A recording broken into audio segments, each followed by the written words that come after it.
मैं आपको शर्म आनी चाहिए। केंद्र में आप बैठे और बेटियों के साथ ऐसी हरकतें हो रही है, आपको शर्म आनी चाहिए। अगर किसी बेटी के साथ अत्याचार होता है और उसके खिलाफ कोई प्रोटेस्ट करता है तो आपकी दिल्ली पुलिस उसको उठा के जेल में डालती है। शर्म आनी चाहिए, डूब के मर जाना चाहिए आप लोगों को। कि जिधर भी देखो हवस के जल्लाद बैठे हैं। संभाल कर रखो अपनी फूल सी बेटियों को, क्योंकि देश चलाने वाले बेऔलाद बैठे हैं। बेऔलाद। आपके घर में बहन बेटियां नहीं है क्या? आपकी कोई बेटी नहीं है क्या?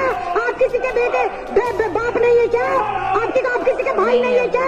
शर्म आनी चाहिए, डूब कर मर जाना चाहिए आप लोगों को। उसी प्रकार देश के गृह मंत्री, जो कि बीजेपी के राष्ट्रीय अध्यक्ष भी हैं, श्री अमित शाह जी, उनके पास अंधेरी काली रात में सरकार बनाने का पूरा समय है। उनके पास विधायक खरीदने का समय है, लेकिन देश की बेटियों की सुरक्षा सुनिश्चित हो, देश की सुरक्षा सुनिश्चित हो, इसके लिए देश के सुरक्षा गृह मंत्री के पास समय नहीं है। भरी सभा में विधायक जी राखी बिरला ने मोदी और शाह के बारे में ऐसा क्या बोल दिया कि हंगामा हो गया। नमस्ते जी, सत श्री अकाल, अस्सलामु अलैकुम। मैं निधि शर्मा इंडिया से। और दिल्ली की विधानसभा की उपाध्यक्ष राखी जी एक बेबाक इंसान है। वो नहीं घबराती किसी से, यहाँ तक कि प्रधानमंत्री, गृह मंत्री सब पर खुल करके टिप्पणियां कर देती हैं, आरोप लगा देती हैं, ये जानते हुए भी कि ये लोग पॉलिटिकली कितने पावरफुल हैं। एक बहुत बड़ा अंतर है स्टूडियो में बैठ कर के सरकार की गलत पॉलिसीज का ऑपोजिशन करने में और एक भरी सभा में प्रधानमंत्री मोटा भाई के खिलाफ मुहिम चलाने में।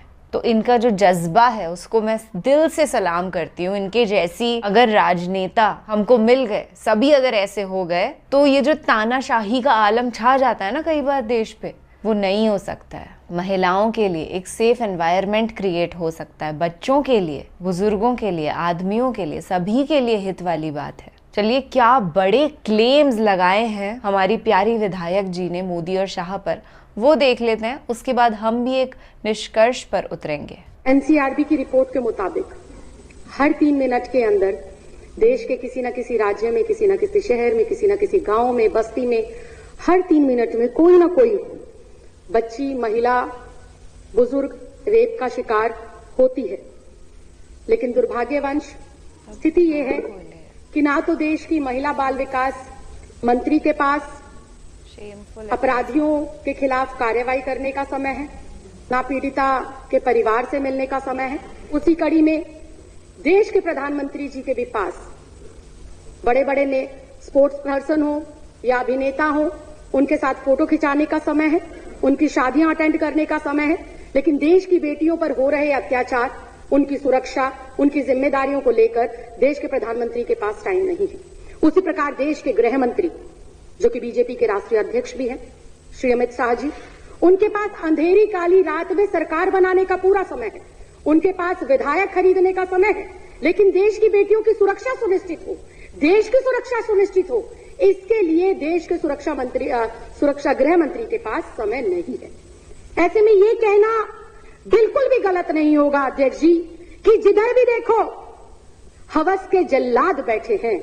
संभाल कर रखो अपनी फूल सी बेटियों को, क्योंकि देश चलाने वाले बेऔलाद बैठे हैं। बेऔलाद बैठे हैं। बिल्कुल चिंता नहीं है।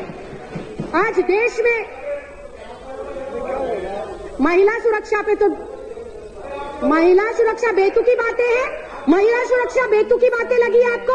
बेटियों की सुरक्षा आपको बेतुकी बातें लगती है? अध्यक्ष, इनका शब्द निकलवाए आप, पहले कार्रवाई से बेतुका शब्द निकलवाए। मैं आपको शर्म आनी चाहिए। केंद्र में आप बैठे और बेटियों के साथ ऐसी हरकतें हो रही है, आपको शर्म आनी चाहिए। अगर किसी बेटी के साथ अत्याचार होता है और उसके खिलाफ कोई प्रोटेस्ट करता है तो आपकी दिल्ली पुलिस उसको उठा के जेल में डालती है। शर्म आनी चाहिए, डूब के मर जाना चाहिए आप लोगों को। ऊपर से कह रहे हैं बेतुका बोल रहे हैं, शर्म नहीं आती विजेंद्र गुप्ता जी? आपके घर में बहन बेटियां नहीं है क्या? आपकी कोई बेटी नहीं है क्या? आप किसी के बेटे बाप नहीं है क्या? आप किसी के भाई नहीं है क्या? शर्म आनी चाहिए, डूब कर मर जाना चाहिए आप लोगों को। राखी जी, प्लीज, माननीय सदस्यगण, प्लीज, राखी जी कंटिन्यू। अध्यक्ष जी, मैं दोबारा इस बात को दोहराऊंगी, जिधर भी देखो हवस के जल्लाद बैठे हैं। संभाल कर रखो अपनी फूल सी बेटियों को, क्योंकि देश चलाने वाले बेऔलाद बैठे हैं। बेऔलाद। अध्यक्ष जी, आए दिन चाहे छोटी बच्ची, चाहे 27 साल की डॉक्टर हो, चाहे 56 साल की बुजुर्ग महिला हो, हर कोई हवस का शिकार बन रहा है, हर कोई रेप का शिकार बन रहा है। लेकिन सियासत में बैठे इन सियासतदानों को कोई फर्क ही नहीं पड़ता। कोई फूल सी बच्ची को नोच ले, कोई युवा बेटी को जिंदा जला दे, कोई बुजुर्ग महिला को नोच डाले, लेकिन इन सियासतदानों को फर्क नहीं पड़ता। ऐसे में सवाल उठता है कि देश जा किस ओर रहा है? देश की ये 50% जो आबादी है, इसको सुरक्षा मिलेगी कैसे? ये बड़ा सवाल है। और अध्यक्ष जी, देश की इन बेटियों को, देश की इन महिलाओं को, देश की इस आधी आबादी को सुरक्षा जब मिलेगी जब केंद्र में बैठी हुई सरकार की मानसिकता बेटियों के सम्मान में हो, जब केंद्र में बैठी हुई सरकार की जो सोच है वो महिलाओं को सम्मान देने की हो। लेकिन आज अध्यक्ष जी, बड़े ही दुख के साथ कहना पड़ रहा है कि दुर्भाग्यवश देश के केंद्र में ऐसी सरकार बैठी है जो आए दिन महिलाओं पर हो रहे अत्याचार और कुकर्म में खुद लिप्त पाई जाती है। इसके मैं पुख्ता उदाहरण पेश करती हूँ। आज इन सदन पटल के ऊपर उन्नाव रेप केस, आरोपी कुलदीप कुमार सेंगर, बीजेपी का विधायक, पहला उदाहरण। दूसरा उदाहरण, आसिफा 8 साल की मासूम बच्ची, कठुआ जम्मू का केस, इसमें भी आरोपी बीजेपी के नेता पाए जाते हैं। शाहजहांपुर यूपी का केस, चिन्मयानंद स्वामी एक बेटी को ब्लैकमेल कर रहा था, निवस्त्र होकर उससे मालिश कराता था। कौन है वो आदमी? वो है पूर्व गृह राज्य मंत्री बीजेपी की सरकार का। और स्वयं बहुत दुख के साथ कहना चाहती हूँ, स्वयं देश के प्रधानमंत्री पाए गए बेटियों की सुरक्षा जो है जासूसी कराते हुए, स्वयं इस देश का गृह मंत्री नामजद तड़ीपार रह चुका है। ये मैं नहीं कह रही, ये मेरे देश का कानून कहता है, ये मेरे देश के न्यायालयों ने और जजों ने कहा है। ये राखी बिड़लानी आम आदमी पार्टी नहीं कह रही है। अध्यक्ष जी, ये इतना गंभीर मामला, देश की आधी आबादी आज बाहर निकलते हुए ये सोचती है कि मैं वापस आऊंगी या नहीं आऊंगी।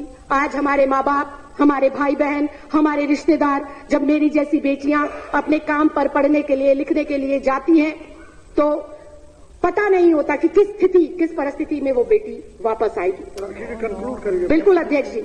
अध्यक्ष जी, बुधवार 27 नवंबर की रात को दिल दहलाने वाला घटना हैदराबाद के अंदर हुआ। एक 27 वर्षीय डॉक्टर का स्कूटी खराब होता है और उसको मदद के बहाने 4 लोग घेर लेते हैं और उसके साथ गैंगरेप होता है, उसे जला दिया जाता है। इतनी हृदय विदारक घटना अध्यक्ष जी, मेरे मुंह से शब्द नहीं निकल पा रहे, क्योंकि मैं स्वयं भी एक लड़की हूं और कभी कभी किचन में खाना बनाने का मौका मिलता है। गलती से गरम कढ़ाई को छू लेते हैं अध्यक्ष जी, तो अगले 2 दिन तक उंगली दर्द करती है। उस बेटी को जब जलाया गया होगा अध्यक्ष जी, हमारी जैसी बेटियों की आत्मा कैसे आज कुलमिला रही है, आप समझ भी नहीं सकते। और ये सामने बैठे हुए बीजेपी के लोग कहते हैं कि किस तरह की बेहुदगी की जा रही है। अध्यक्ष जी, इसके खिलाफ कोई ना कोई कार्रवाई जरूर होनी चाहिए। और ऐसे में जब दिल्ली के अंदर एक अन्नू नाम की लड़की उसके खिलाफ आवाज बुलंद करती है, अकेली वो अपनी हिम्मत जुटाकर धरना देती है, तो वही केंद्र शासित जो दिल्ली पुलिस है उस बेटी के साथ बर्बरता पूर्व जो है काम करती है, उसको मारती है, पीटती है और जेल में डाल देती है। तभी उसका संज्ञान लेते हुए दिल्ली महिला आयोग की अध्यक्ष जाती है और उसकी मदद करती है। अध्यक्ष जी, कहने को बहुत कुछ है, लेकिन मैं एक बेटी होने के साथ साथ, एक महिला होने के साथ साथ एक महिला जनप्रतिनिधि भी हूं और मुझे नहीं पता कि 7वीं विधानसभा में आने का मुझे मौका मिलेगा या नहीं मिलेगा। लेकिन जितना समय और जितना प्यार जनता ने हमारी सरकार को दिया, मैं आज गर्व से सीना चौड़ा कर और अपनी गर्दन को खड़ा कर ये कह सकती हूं कि मेरी सरकार ने न सिर्फ महिला सम्मान के लिए काम किया, बल्कि महिलाओं को सुरक्षित करने में भी बहुत महत्वपूर्ण कदम उन्होंने उठाए हैं। मैं उम्मीद करूंगी कि देश में आज जो स्थिति है वो स्थिति भविष्य में ना हो, इसके लिए आज हर एक बेटी को जागना होगा, हर परिवार के सदस्य को जागना होगा और उखाड़ कर फेंकना होगा ऐसी मानसिकता के नेताओं को जो मानसिकता वो महिलाओं के विरोध में रखते हैं और जो उनकी मानसिकता महिला विरोधी झलकती है। आपने मुझे इस अति महत्वपूर्ण मुद्दे पर बोलने का मौका दिया, बहुत बहुत धन्यवाद, बहुत बहुत आभार। थैंक यू सो मच विधायक जी। एक चीज़ मैं ऐड ऑन करना चाहूँगी कि हर महिला को अपनी सुरक्षा के लिए सेल्फ डिफेंस सीखना नेसेसरी होना चाहिए, मतलब रूल बन जाना चाहिए कि सीखना ही पड़ेगा, हर इंसान को सीखना चाहिए। और मैं आज आपको एक आप बीती बताती हूँ। 9th स्टैंडर्ड में जब मैं साइकिल से अपनी ट्यूशन सेंटर तक जाती थी, कुछ किलोमीटर्स दूर हमारा कोचिंग था, तो एक दिन बारिश हो रही थी। वैसे मेरा कजन मेरे साथ जाता था, पर उस दिन वो आगे निकल गया। एक सुनसान गली आई और पीछे से एक हाथ मेरी पीठ पर पड़ता है। इनिशियली मुझे लगा मेरा कजन ही है। मैंने पीछे मुड़ के देखा तो एक हैवान था। उसने बहुत बुरी तरीके से मुझे टच किया और उसकी मंशा ये थी कि मेरे को गिरा दे, फिर दुष्कर्म करे, पर वो सफल नहीं हो पाया, थैंक गॉड। एक बार को मैं अपनी साइकिल से डगमगाई, पर मैं गिरी नहीं और जितनी स्पीड मैं पकड़ सकती थी उस स्पीड से अपनी कोचिंग पर पहुंच गई। उस दिन मैं बच गई, पर डर अंदर ऐसा बैठ गया कि आज तक भी अगर पीछे से कोई टच करता है तो इट फील्स स्कैरी। और एक बार पहले भी मैं बता चुकी हूँ कि कैसे मेरी एक फ्रेंड की कज़न के साथ रेप हुआ था एक छोटे शहर के अंदर। मैं लोकेशन रिवील नहीं करूंगी, ना नाम रिवील करूंगी। वहां पर उनके पेरेंट्स को जब पता चला कि एक मजदूर ने उनकी बेटी के साथ ये दुष्कर्म किया है, तो उन्होंने पुलिस में रिपोर्ट दर्ज नहीं करवाई, क्योंकि घर की इज्जत चली जाएगी। पता नहीं किसने लड़कियों की योनि के अंदर घर वालों की इज्जत को इंसर्ट कर दिया। पर अगर उस हैवान के खिलाफ रिपोर्ट दर्ज करी जाती, उसे सजा मिलती, तो वो दोबारा से किसी के साथ ऐसा ना करता। पर क्योंकि कोई कार्यवाही हुई ही नहीं, तो हो सकता है डेफिनेटली उसने किसी के साथ वापस ये करने का। कुछ लोग ऐसे हैं जो बोलते हैं कि सिर्फ हवाई बातें हैं, ऐसा कुछ नहीं है, लड़कियां सेफ हैं। सचमुच मैंने कुछ बेवकूफ लोगों को ऐसा कहते सुना है, पर सच्चाई ये है कि भाई यहाँ पर नहीं है, औरतें महिलाएं सेफ नहीं हैं, फिर बच्चे भी सेफ नहीं हैं। आप देख रहे हैं छोटे जो लड़के होते हैं उनके साथ भी सेक्सुअल अब्यूज होता है। बहुत पेडोफाइल्स हैं देश में। फिर आदमी भी सेफ नहीं है, चोरी चकारी लूट मार इतनी बढ़ गई है। इस इकोसिस्टम को अगर करेक्ट करना है ना, तो हर घर के अंदर इन टॉपिक्स पर खुल के बात होनी चाहिए।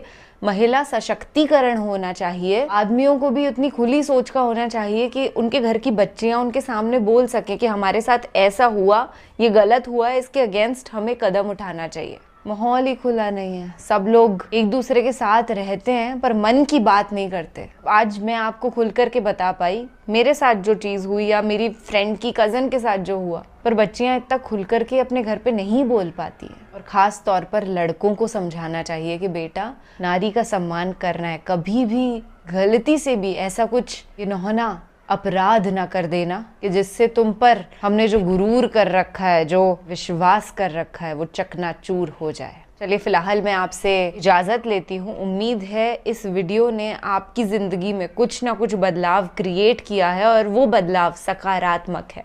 ख्याल रखिएगा अपना और अपने सभी घर वालों का। महफूज रहिएगा और ऐसे ही सच के साथ खड़े रहिएगा। सत्यमेव जयते। जय हिंद।